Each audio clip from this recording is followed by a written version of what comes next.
সুপ্রিয় দর্শক, আসসালামু আলাইকুম। আপনাদের সবাইকে স্বাগত জানাচ্ছি টক উইথ সিরাজের এখনকার আলোচনা। আপনাদের সঙ্গে আছি আমি সিরাজুল ইসলাম। দর্শক, অনেক গুরুত্বপূর্ণ খবর আছে। একটা খবর হচ্ছে আমেরিকা গোপনে মধ্যপ্রাচ্যে সেনা, বিশেষ করে বিমান বাহিনীর সদস্যদের বাড়াচ্ছে।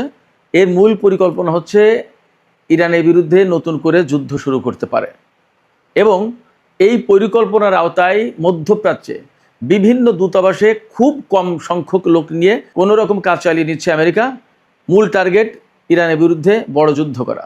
এপাশে আমেরিকার সম্ভাব্য এই পরিকল্পনার বিরুদ্ধে ইরান কি করবে তার জবাব দিয়েছেন সর্বোচ্চ নেতার রাজনৈতিক উপদেষ্টা ব্রিগেডিয়ার জেনারেল গুলাম রাসুল সানাই রাদ। তিনি বলেছেন, আমেরিকা যদি নতুন করে যুদ্ধ শুরু করে ইরানের বিরুদ্ধে, তাহলে ইরান আগের চেয়ে আগ্রাসীভাবে জবাব দেবে। তার মানে আমি এর আগেও কয়েকটা ভিডিওতে বলেছি, ইরান এই রকমের প্রিপারেশন নিয়েছে যে আমেরিকা যেভাবে যুদ্ধ করবে এবার ইরান হয়তো সেইভাবেই জবাব দেবে, অর্থাৎ প্রচণ্ড রকমের আগ্রাসীমূলক জবাব হবে। ইরানের এই জবাবে মার্কিন সেনাদের অনেকেরই প্রাণহানি ঘটতে পারে, আগে যেটা ঘটেনি। এদিকে মার্কিন প্রেসিডেন্ট ডোনাল্ড ট্রাম্প হরমুজ প্রণালী খোলা আছে এবং আমেরিকার নিয়ন্ত্রণে আছে বলে যে দাবি করেছেন, তাকে ডাহা মিথ্যা কথা, মিথ্যা দাবি বলে উল্লেখ করেছে ইরানের সামরিক বাহিনী। এবং ইরানের পক্ষ থেকে পরিষ্কার করে বলা হয়েছে, হরমুজ প্রণালী ইরানের নিয়ন্ত্রণে আছে এবং ইরানের নিয়ন্ত্রণেই থাকবে। এই নিয়ন্ত্রণ কখনোই আমেরিকার হাতে যাওয়ার কোনো প্রশ্ন ওঠে না, এবং হরমুজ প্রণালী আগের অবস্থায় ফিরে যাবে না। শুধু তাই নয়, ইরান এই কথার উপরেই দৃঢ় এবং অবিচল আছে যে হরমুজ প্রণালী তখনই খুলবে যখন ইরানের সমস্ত দাবি আমেরিকা মেনে নেবে। এদিকে ইসলামাবাদ সমঝোতা স্মারক সইয়ের মধ্য দিয়ে গত 17 জুন যে 2 মাসের যুদ্ধবিরতি কার্যকর হয়েছিল, তা কিন্তু আগামী রোববার শেষ হবে। এই যুদ্ধবিরতির মেয়াদ শেষ হয়ে যাওয়ার পর কি দুই পক্ষ আবার অনেক বড় যুদ্ধে লিপ্ত হতে পারে? এমন আশঙ্কা তো আছেই।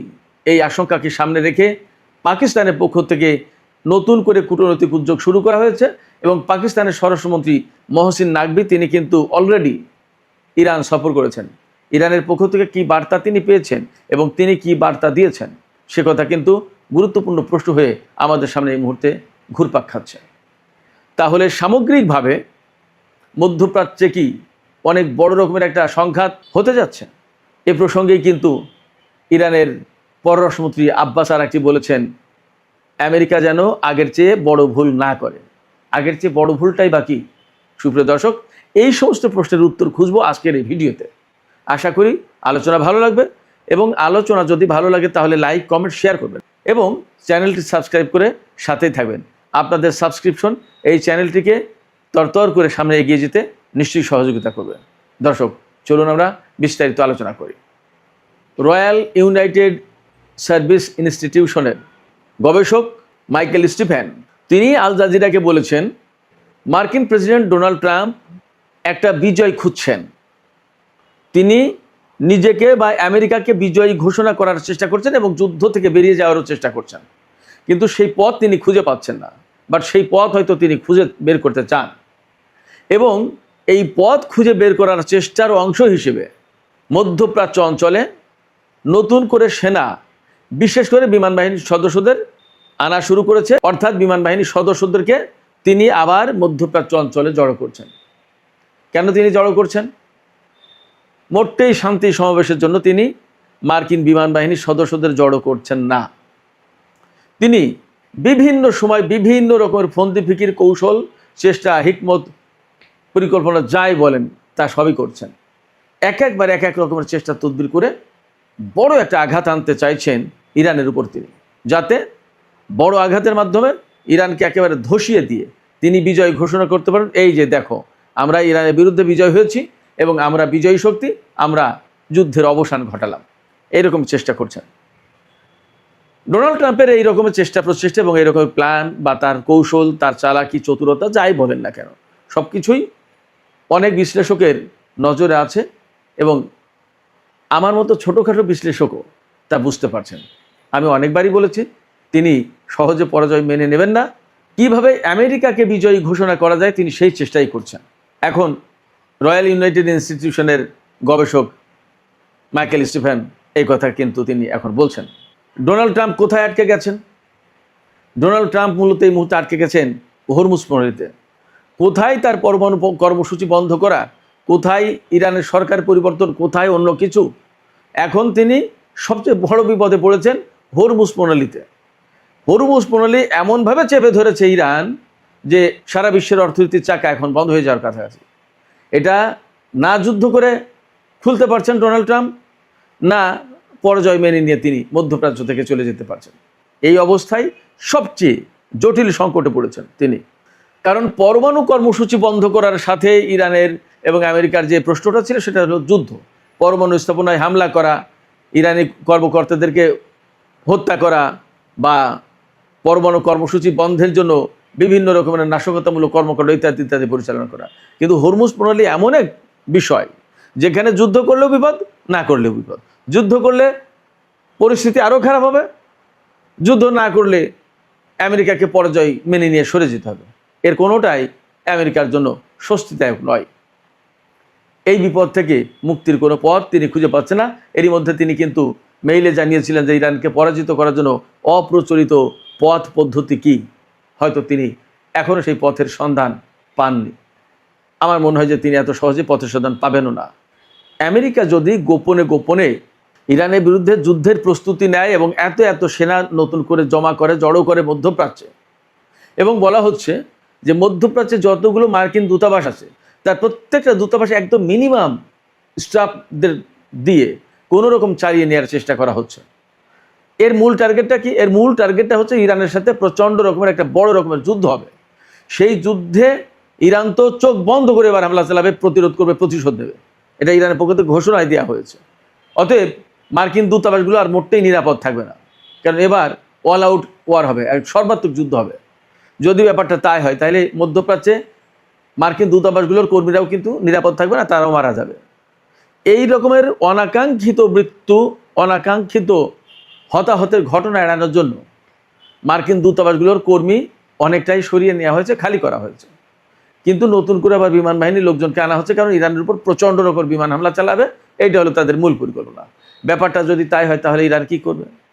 ইরানের পরিকল্পনা সম্পর্কে দুইজন ব্যক্তি কথা বলেছেন।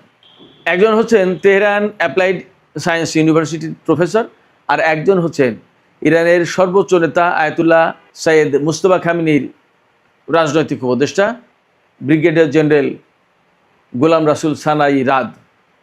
আগে আমি ইউনিভার্সিটির প্রফেসরের বক্তব্যটা কি সেটা বলে আসি। তেহরান অ্যাপ্লাইড সায়েন্স ইউনিভার্সিটির প্রফেসর তিনি আল জাজিরাকে বলেছেন, ডোনাল্ড ট্রাম্প এমন একজন মানুষ, তিনি কখনো পরাজয় স্বীকার করতে চান না, পরাজয় স্বীকার করতে মোটেই প্রস্তুত নন। কিন্তু ইরানের সাথে যে ঘটনা ঘটেছে এই কয়েকদিনের যুদ্ধে, তাতে আমেরিকা বেসিক্যালি পরাজিত হয়েছে। এই জায়গা থেকে তিনি যুদ্ধ বন্ধও করতে চান, নিজে বিজয়ীও হতে চান, আমেরিকাকে বিজয়ী ঘোষণাও করতে চান। এই অবস্থা থেকে বের হওয়ার তিনি পথ খুঁজছেন, এবং পথ খোঁজার একমাত্র পথ হচ্ছে ইরানের উপর আচমকা হঠাৎ করে আকস্মিকভাবে বড় রকমের হামলা চালানো, এবং এই হামলার মধ্য দিয়ে চট করে আমেরিকা এখান থেকে সরে যাবে এবং বলবে যে আমরা বিজয়ী হয়ে গেছি। বাট সেটা খুব সহজ হবে না। এমনকি যে হরমুজ উন্মুক্ত করার জন্য, খোলার জন্য ডোনাল্ড ট্রাম্প এত চেষ্টা চালাচ্ছেন, সেই হরমুজ দীর্ঘদিন ধরে বন্ধ থাকার পরেও আমেরিকা খুলতে পারেনি। বারবার চেষ্টা তদবির চালালেও সেটা সম্ভব হয়নি, ব্যর্থ হয়েছে, এবং এটা আসলে তারা পারবে না খুলতে। আমেরিকা যদি ইরানের উপরে বড় রকমের যুদ্ধ চাপিয়ে দেয়, নতুন করে বড় রকমের হামলা চালায়, তাহলে ইরানের জবাবটা কেমন হবে? এই ব্যাপারে সর্বোচ্চ নেতার রাজনৈতিক উপদেষ্টা গোলাম রাসুল সানাই রাদ তিনি বলেছেন, ইরান এবার অনেক বেশি অ্যাগ্রেসিভ রেসপন্স করবে। অ্যাগ্রেসিভলি রেসপন্স করবে মানে আগ্রাসীমূলক জবাব হবে। তার মানে ধরুন আমেরিকা যদি ইরানের সামরিক বাহিনীর হেডকোয়ার্টার্সে হামলা করে সেনাদের হতাহত করতে, ইরানও একই রকমের কাজকর্ম করবে, অর্থাৎ ছাড় হবে না। আর এখানে আর মানবিক দিক হয়তো খুব একটা, মানবিক দিক বলতে যুদ্ধের যে মানবিক দিক, আমেরিকা যদি সেটা বিবেচনা না করে ইরান, তাহলে আর তা করবে না মনে হচ্ছে। তার বক্তব্য থেকে মোটামুটি বোঝা যাচ্ছে যে আমেরিকা যদি হত্যাকাণ্ড চালায়, তাই ইরানও মার্কিন সামরিক বাহিনীর উপরে হত্যাকাণ্ড চালাবে, অর্থাৎ একেবারে সেনাদের টার্গেট করেই হামলা চালাবে। তার মানে আমেরিকা যদি ইরানের উপরে অনেক বেশি আগ্রাসীমূলক হামলা চালায়, বড় হামলা হবে, মানে ইরানের উপরে ভয়াবহ হামলা হবে, তাতে জানমালের কি ক্ষয়ক্ষতি হলো না হলো তাদের কিছু আসে যায় না। ইরানও বলছে, গোলাম রাসুল সানাই রাদ ব্রিগেডিয়ার জেনারেল তিনি বলছেন যে ইরানও একই রকমের জবাব দেবে, অর্থাৎ আগ্রাসীমূলক একটা জবাব হবে। এতদিন যথেষ্ট শান্তশিষ্টভাবে ভেবে চিন্তে মাথা ঠান্ডা রেখে ইরান জবাব দেওয়ার চেষ্টা করেছে, বাট সামনে আর তা হবে না। গোলাম রাসুল সানাই রাদ আরেকটা কথা বলেছেন, খুব গুরুত্বপূর্ণ কথা।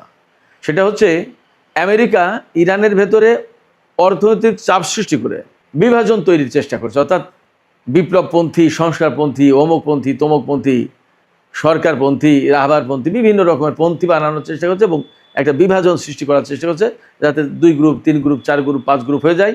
কেউ বলবে যে আমাদের যুদ্ধ হলো, ঠিক আছে, সর্বোচ্চ নেতায় মারা গেছে, শহীদ হয়েছে, আমরা তার প্রতি শ্রদ্ধা জানাই, বাট আমাদের অর্থনৈতিক জীবনযাত্রার মানের উন্নয়ন তো ঘটে, এখন দয়া করে বন্ধ করো, আমেরিকার সাথে কি তোমরা যুদ্ধ করে পারবা নাকি? কিছু লোক এইভাবে বলবে, সেরকম পথে নামানোর চেষ্টা করছে। আবার কিছু লোক বলছে না, যুদ্ধ করে এর একটা বিহীন ব্যবস্থা ফয়সালা করতে হবে। আবার কেউ কেউ বলছে যে ভাই যুদ্ধও দরকার, আবার অর্থনীতিও তো বাঁচাতে হবে, কি করা না হয় এখন থেমে গেলেও হতো। তার মানে মানুষকে বিভিন্ন রকমের মতের পথের অনুসারী করে তোলার চেষ্টা করা হচ্ছে। তার মানে হচ্ছে ইরানের জনগণ দীর্ঘদিন ধরে যেভাবে সামরিক বাহিনীকে রাজপথে থেকে ব্যাপক সমর্থন দিয়েছে, সেই সমর্থনে ভাঙন সৃষ্টির চেষ্টা করছে। যদি আমেরিকা এই ভাঙন সৃষ্টির চেষ্টা করে সফল হয়, তাহলে কিন্তু ইরানের ভিতরে আবার নতুন করে বিশৃঙ্খলা সৃষ্টি করতে পারবে। এই জায়গায় গোলাম রাসুল সানাই রাত বলছেন যে আমেরিকা এই চেষ্টা করছে, বাট আমরা সতর্ক আছি, তাদের এই চেষ্টা সফল হবে না, অতীতেও সফল হয়নি, এবারও সফল হবে না, আমরা বিষয়গুলোকে সিরিয়াসলি দেখব। এইরকম প্রচেষ্টা চালাতে গেলে কি করতে হয়? ইরানের ভেতরে কিছু লোকজন এজেন্টকে ঢুকিয়ে দিতে হয়। এই রকম কিছু ইসরায়েল এবং আমেরিকার বাহিনীর সাথে রিলেটেড কিছু লোকজন, তাদেরকে হত্যা করেছে ইরান সামরিক অভিযান পরিচালনা করে। আমি আগেই বলেছিলাম একটু যে হরমুজ প্রণালী খোলার ব্যাপারে আমেরিকা ব্যাপক চেষ্টা তদবির চালাচ্ছে এবং মার্কিন প্রেসিডেন্ট ডোনাল্ড ট্রাম্প তিনি বলেছেন যে হরমুজ প্রণালী খোলা আছে, আমাদের নিয়ন্ত্রণে আছে, সমস্ত সব কিছু ওকে। মার্কিন প্রেসিডেন্টের এই বক্তব্যের জবাবে ইরানের সামরিক বাহিনীর মুখপাত্র, আইআরজিসির মুখপাত্র, খাতামুল আম্বিয়া হেডকোয়ার্টার্সের মুখপাত্র ব্রিগেডিয়ার জেনারেল ইব্রাহিম জুলফাকারি তিনি বলেছেন মার্কিন প্রেসিডেন্ট যে বক্তব্য দিয়েছেন, যে দাবি করেছেন, তা সম্পূর্ণভাবেই মিথ্যা। এটার কোনো বাস্তবতার কোনো ভিত্তি নেই। হরমুজ প্রণালী খোলা নেই, হরমুজ প্রণালী ইরানের নিয়ন্ত্রণে, যা 2-4টা জাহাজ আসা যাওয়া করছে তার সব কিছু ইরানের কন্ট্রোলের থেকেই করছে, এর বাইরে কোনো কথা নেই। এই যে হরমুজ প্রণালীকে কেন্দ্র করে মার্কিন প্রেসিডেন্ট বা মার্কিন বাহিনী বড় রকমের যুদ্ধের পরিকল্পনা করছে বা যুদ্ধ চালাতে পারে বা যুদ্ধ শুরু করতে পারে, এইরকম একটা আশঙ্কার সম্ভাবনা জায়গা থেকে ইরানের পররাষ্ট্রমন্ত্রী সাইয়েদ আব্বাস আরাকচি এক্স পোস্টে বলেছেন, মার্কিন প্রেসিডেন্ট ডোনাল্ড ট্রাম্প যে বক্তব্য দিচ্ছেন বা যে পরিকল্পনা করছেন, তার পরিণতি খারাপ হবে এবং কোনো মতেই তিনি সফল হবেন না, সফল হতে পারবেন না। তিনি বলেছেন মার্কিন প্রেসিডেন্ট ডোনাল্ড ট্রাম্প ইরানের উপরে আগে যে যুদ্ধ চাপিয়ে দিয়েছিলেন, তাতে যে ব্যর্থতার মুখোমুখি হয়েছেন, এবার যদি নতুন করে হরমুজ প্রণালীকে কেন্দ্র করে ইরানের উপর কোনো যুদ্ধ চাপিয়ে দেন, সেটা হবে মারাত্মক রকমের ভুল এবং এই ভুলের খেসারত তাদেরকে আরও অনেক বেশি বড় মাত্রায় দিতে হবে। তার মানে হচ্ছে ইরান এই যে গত 28শে ফেব্রুয়ারি থেকে আমেরিকা এবং ইসরায়েলের বিরুদ্ধে যুদ্ধ করছে, এই যুদ্ধ ইরানকে সাহসী করে তুলেছে, ইরানকে অনেক অভিজ্ঞতা দিয়েছে, অনেক প্র্যাকটিক্যাল এক্সপিরিয়েন্স দিয়েছে যে কি করলে কি হয়, এই ক্ষেপণাস্ত্র মারলে কেমন হয়, এই ড্রোন মারলে কেমন হয়, এই ড্রোন আর এই ক্ষেপণাস্ত্র পরপর মারলে কেমন হয়, এই ড্রোন আর এই ক্ষেপণাস্ত্র কত দূরত্বে মারলে ভালো কাজ হয়, ড্রোন নিয়ে ব্যস্ত থাকবে, তারপরে আমরা ক্ষেপণাস্ত্র মারবো, কোন ক্ষেপণাস্ত্রের সাথে কোন ড্রোন ম্যাচ করে, ইত্যাদিতে অনেক। এবং ইদানিং ইরান তাদের ক্ষেপণাস্ত্রগুলোকে আরও বিভিন্ন রকমের ডাইভার্সিফিকেশনের দিকে গেছে এবং নতুন নতুন টেকনিক, নতুন নতুন কৌশল, নতুন নতুন প্রযুক্তি তাতে যুক্ত করছে। নতুন করে এমন ক্ষেপণাস্ত্র ইরান তৈরি করেছে, তাতে প্রযুক্তি সংযোজন করেছে, যে ক্ষেপণাস্ত্র মাঝপথে গিয়ে গতি পরিবর্তন করতে পারে, লক্ষ্য পরিবর্তন করতে পারে। এমনকি লক্ষ্যের খুব কাছাকাছি গিয়ে যদি দেখে যে এই লক্ষ্যের চেয়ে সামনে আর একটা বড় লক্ষ্য বা ওইটা বেশি গুরুত্বপূর্ণ, সেই টার্গেটে হিট করতে পারে। অর্থাৎ ইরানের এই ক্ষেপণাস্ত্র টার্গেট করে যে আমেরিকা বা ইসরায়েল তাদের কোনো ক্ষেপণাস্ত্র লক করে ক্ষেপণাস্ত্র ছুঁড়ে ধ্বংস করবে, সে ব্যবস্থা থাকছে না। কারণ ইরানের ক্ষেপণাস্ত্র সুবিধা মতো সময় গিয়েই তার প্রয়োজন মতো সে পথ পরিবর্তন করতে পারে এবং তার লক্ষ্য নতুনটা ঠিক করতে পারে। আর একটা লক্ষ্য হয়তো যাচ্ছিল 45 অ্যাঙ্গেলে, দেখলো যে নতুন যে লক্ষ্য, নতুন যে টার্গেট, সেটা আরও ডেঞ্জারাস এবং এটাতেই আমার আঘাত করা উচিত, সে 60 ডিগ্রি অ্যাঙ্গেলে মোড় ঘুরিয়ে দিল, ব্যাস ক্ষেপণাস্ত্র ইসরায়েল যেটা ছুঁড়েছে বা আমেরিকা যেটা ছুঁড়েছিল 45 অ্যাঙ্গেলে, সেই অ্যাঙ্গেল কিন্তু সেই ক্ষেপণাস্ত্র সোজা চলে যাবে, ইরানের ক্ষেপণাস্ত্র 60 ডিগ্রি অ্যাঙ্গেলে গিয়ে নতুন টার্গেটে হামলা করবে। কিছুই করার নেই। সেই জায়গা থেকে আব্বাস আরাকচি থেকে শুরু করে ইরানের সামরিক বাহিনী, ইরানের নেতারা সবাই নিজেদেরকে এইভাবে প্রস্তুত করছে যে আমেরিকা যদি নতুন করে যুদ্ধ শুরু করে তাহলে জীবন মরণ লড়াই হবে এবং ভয়াবহ লড়াই হবে, এবং এই লড়াইটা হবে অনেক বেশি অ্যাগ্রেসিভ। অর্থাৎ আমেরিকা যদি ইরানকে ধ্বংস করে দেওয়ার জন্য আসে, তো ইরানও আমেরিকান বাহিনীকে ধ্বংস করে দেওয়ার টার্গেট নিয়েই জবাবটা দেবে। ব্যাপারটা জাস্ট এরকম। তার মানে প্রচণ্ডতম যুদ্ধ হওয়ার আশঙ্কা রয়েছে যে যদি আমেরিকা ইরানের উপর হামলা চালায়। শুধু তাই না, পরিস্থিতিটা ইরানের সামরিক কমান্ড কাঠামোতে যে পরিবর্তন আনা হয়েছে এবং নতুন করে ঢেলে সাজানো হয়েছে এবং নতুন করে যে সমস্ত কথাবার্তা আকার ইঙ্গিত পাওয়া যাচ্ছে, তাতে মনে হচ্ছে মধ্যপ্রাচ্যে মার্কিন সামরিক বাহিনী বা মার্কিন সেনা সদস্যদের লক্ষ্য করে ইরান যে কোনো মুহূর্তে আগে ভাগেই হামলা করতে পারে, এমনও হলেও হতে পারে। কারণ যুদ্ধ যেহেতু চলমান, সেক্ষেত্রে ইরান বিজয় এনশিওর করার জন্য এবং তাদের অবস্থান আরও সুদৃঢ় করার জন্য আমেরিকার বিরুদ্ধে যে কোনো পদক্ষেপ নিতে পারে। এইরকম একটা পরিস্থিতিতে পাকিস্তানের স্বরাষ্ট্রমন্ত্রী মহসিন নাকভি ইরান সফর করেছেন এবং ইসলামাবাদ সমঝোতা স্মারক যেটা সই হয়েছিল গত 17 জুন, সেই সমঝোতা আবার রিভাইভ করার, পুনর্বহাল করার চেষ্টা করছে, যাতে দুই পক্ষ আবার একটা আলাপ আলোচনা আসে, একটা শান্তিপূর্ণ সমাধান হয়। কিন্তু সেটা আসলে খুব কঠিন হবে বলে মনে হচ্ছে। তারপরেও পাকিস্তানের পক্ষ থেকে চেষ্টা চলছে। এই চেষ্টাকে সাধুবাদ জানাতে হয়, বিকজ যুদ্ধ এড়ানোর চেষ্টা ডিপ্লোম্যাটিক ওয়েতে একটা শান্তিপূর্ণ উপায়ে এই সংকটের সমাধানের চেষ্টা পাকিস্তান করছে। এটা গুড জব। গত 17 জুন ইসলামাবাদ সমঝোতা স্মারক সই হয়েছিল। আগামী রোববার তার মেয়াদ শেষ হবে। এর আগে পাকিস্তানের পক্ষ থেকে ব্যাপক প্রচেষ্টা চলছে। দেখা যাক নতুন করে ইরান এবং আমেরিকার মধ্যে আদৌ কোনো কূটনৈতিক সংলাপ বা উদ্যোগ দেখা যায় কিনা বা কোনো সমস্যার সমাধান হয় কিনা। সুপ্রিয় দর্শক, আজকের আলোচনা এখানেই শেষ করতে চাই। আলোচনা শেষের আগে আপনাদের মতামত জানতে চাই। আজকের যে আলোচনা করলাম তাতে মূল পয়েন্ট কিন্তু আমেরিকা ইরানের উপরে বড় ধরনের হামলার চেষ্টা বা কৌশল করছে, আর ইরান তার জবাব দেওয়ার জন্য কিন্তু শক্ত প্রস্তুতি নিচ্ছে এবং অন্তত মানসিকভাবে তারা সেইভাবে প্রস্তুত। তাতে কি আপনারা আশঙ্কা করছেন যে মধ্যপ্রাচ্যে আর একটা বড় ধরনের যুদ্ধ শুরু হতে পারে? আপনাদের মতামত জানিয়ে কমেন্টে লিখুন। আর ভিডিও ভালো লাগলে লাইক, কমেন্ট, শেয়ার করবেন এবং চ্যানেলটি সাবস্ক্রাইব করে সাথেই থাকবেন। দর্শক, আজকের আলোচনা এখানেই শেষ করছি। আপনারা সবাই অনেক ভালো থাকুন। আল্লাহ হাফেজ।